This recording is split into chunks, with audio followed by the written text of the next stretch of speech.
Dneska máme také polooblačno, také smutné počasie, ale dúfam, že tá naša nálada dneska bude taká veselá, totiž tu v Fish Markete máme sviatok piva, Oktoberfest takzvaný, kde sú nemecké piva, takže ideme si to vyskúšať, okoštovať.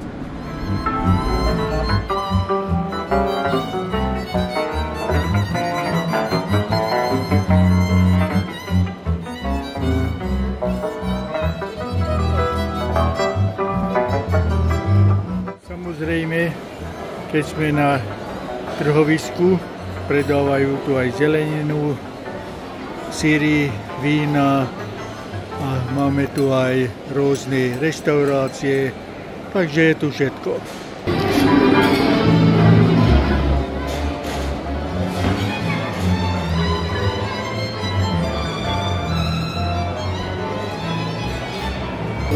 Za chvíľku je 10 hodín a tuším, že ten Oktoberfest sa začína tuto.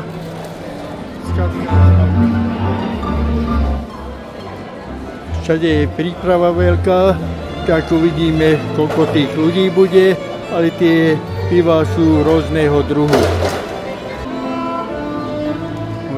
Tak ako Slovák rád prichádzam na Slovensku každý rok na jeseň a sa mi tu páči a oživovať si spomienky, ktoré som z môjho rodného bydliska a vychutnávam slovenské jedlá.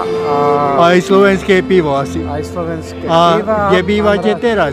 Žijeme v Španielsku, volá sa to Malgrat de Mar, je to 70 km od Barcelóny a máme byt pri mori. No a čo bych mal viac povedať. Už zle sa vám hovorí po slovensky, že?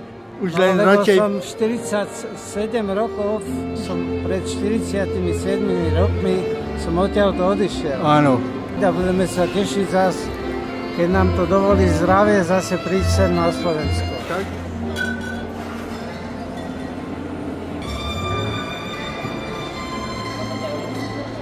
Tu je ten pán, je majiteľom toho kiosku a rád by som sa opýtal, že či sem už chodí dlhé roky a jak to tu asi vypadá. Dobrý deň, prajem. Áno, som majiteľom pivaru Uabela. Chodíme sem každý deň na tú akciu Oktoberfestu vo Fresh Markete a veľmi sa na to tešíme. Máte veľa týchto návštevníkov? Ale áno, ľudia sem zvyknú chodiť na nákupy potravín a veci do domácnosti a zatiaľ majú možnosť vyskúšať aj naše remeselné piva. A veľa druhov piva máte? Máme momentálne na výčape 4 druhy piva, ktoré môžete okoštovať čapované, plus nejaké klasické naše piva, 10 druhov, plus tu máme nejaké špecialitky barrel aged. O tomto pivo, keď mi ešte niečo poviete, toto? Toto je naša špecialitka, toto pivo nám dozrievalo 1,5 roka v dubových sudoch po džine, rume a whisky. A každé pivo má svoj samostatný charakter, je špeciálne vyrobené s bredkami, je štýlu barrel aged pivo, taký lambík, niečo do belgických pív, spontánne kvasených. To je tiež vaša výroba? Áno, my sme pivár z Rače a tam si robíme všetky naše piva. A už fungujete dlhé roky? Už fungujeme viacej ako 8 rokov. Takže ste dobrí, tak ja si myslím, že vám to bude pokračovať aj na dlhé roky, takže vám prajem veľa zákazníkov. Ďakujem pekne. Ako pozerám tie stánky, sú tu piva veškerého druhu, veľa druhov, ale dá sa aj najesť. Sú tu klobásky a na štýl nemeckých jedál. Máme aj nejaké jedlo, sa na to pozrieme, aj tie pivá, že čo majú.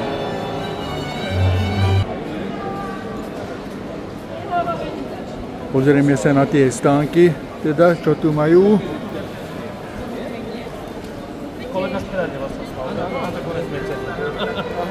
Teda máme tu samé nemecké piva a tu sa opýtame majiteľa, že aké piva predáva.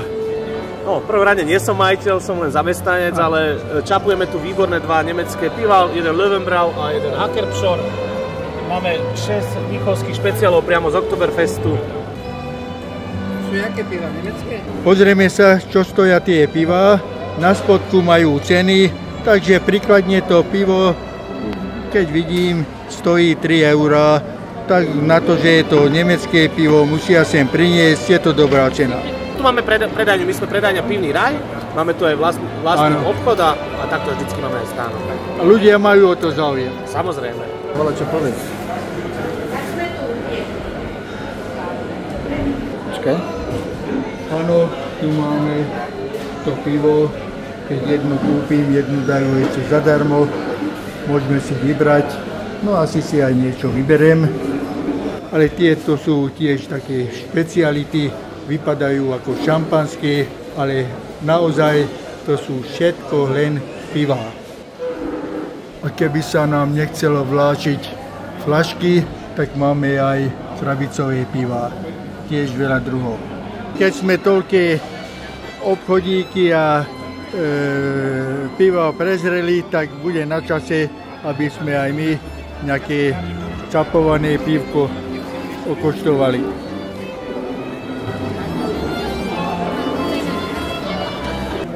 Pekné trička majú. Tam má svetlo po tejto strane. Nech sa páči, ktoré pivko? Takže ideme pivko skúsiť, čapované. Ja si myslím tú 12. Tu 12 môžete, je ich tu viac druhov. Takže tú 12 si dáme.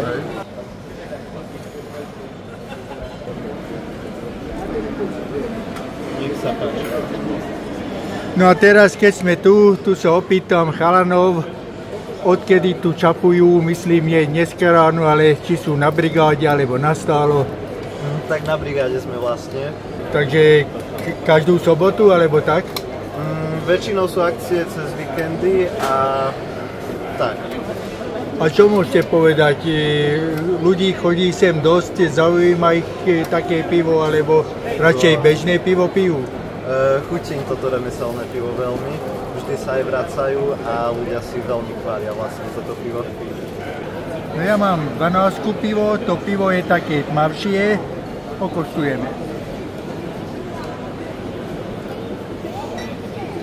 Predsa ako by to bolo, že sme na pivnom festivale a nedáme si pivo. Takže ešte raz.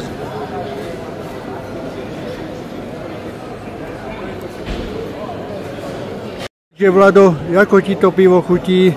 No mám 11,5. Je to pivovar vo Viglaši, je to na strednom Slovensku. A majú aj ubytovanie. Názov celého rezortu sa volá Masarykov dvor. Bolo by to možno vhodné aj na taký pobyt relaxačný, spojený s pitím piva. Robia viacej druhov pív, ako som sa dozvedel. A uvidíme, či sa nám to podarí. Spolu s Vojtom na to pivko do Masarykovho dvora Pôjdeme. ísť. Na zdravie. Opýtam sa pána, či už tu dlho fungujú, dlhé roky. A už 2-3 roky sme tu. 2-3 roky. 2-3 roky, áno. A čo zvyknete si zahrať? Ľudovky alebo veškery? Ľudovky aj svetové melódie, krásne operetky a tak ďalej. A tak ďalej.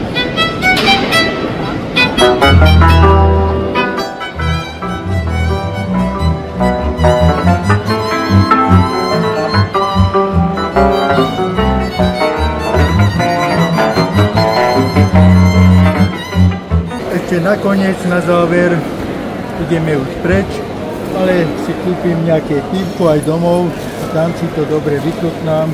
Keď je Oktoberfest, tak predsa pívko bude Oktoberfest. Idem to zaplatiť.